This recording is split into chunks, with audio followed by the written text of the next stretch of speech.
కొయ్యలగూడెంలో పాత్రికేయుడిపై జరిగిన దాడిని పోలవరం ఎమ్మెల్యే చిర్రి బాలరాజు ఖండించారు. దర్యాప్తు నిమిత్తం ప్రత్యేక అధికారులను నియమించినట్లు ఆయన తెలిపారు.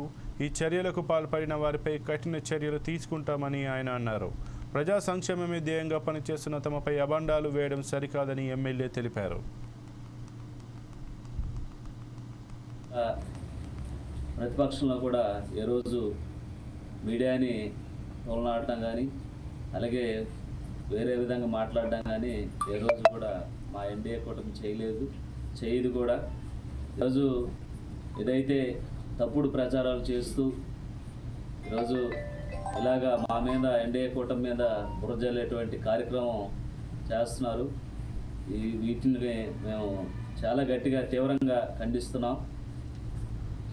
ఏదైతే నిన్న జరిగినటువంటి సంఘటన ఉందో దీని మీద ప్రత్యేకమైనటువంటి అధికారులు నియమించి డిఎస్పీ గారు నియమించి రాత్రి జరిగిన సంఘటనని తక్షణమే ఈరోజు రేపట్లో స్పెషల్ ఆఫీసర్ నియమించి దీనికి ఏదైతే విలేకరు మీద జరిగినటువంటి దాడి ఎవరైతే చేశారో ఎందుకు చేయవలసి వచ్చిందో ఇవన్నీ కూడా ఈరోజు కానీ రేపు కానీ ఈ రిపోర్ట్స్ రావడం జరుగుతుంది.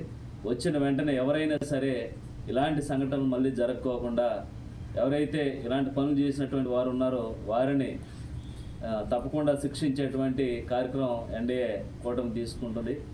అలాగే ఈరోజు ఎన్డీఏ కూటమి ఈరోజు అభివృద్ధి పదంలోకి ముందుకు పోతుంది. నియోజకవర్గంలో అనేకమైన అభివృద్ధి కార్యక్రమాలు చేసుకుంటూ ముందుకు వెళ్తున్నాం. ఈ వెళ్ళేటువంటి క్రమంలో ఎన్డీఏ కూటమి మీద బురజల్లేటువంటి కార్యక్రమం చేస్తున్నారు. ఇవన్నీ కూడా ప్రజలు నమ్మేటువంటి స్థితిలో లేరు.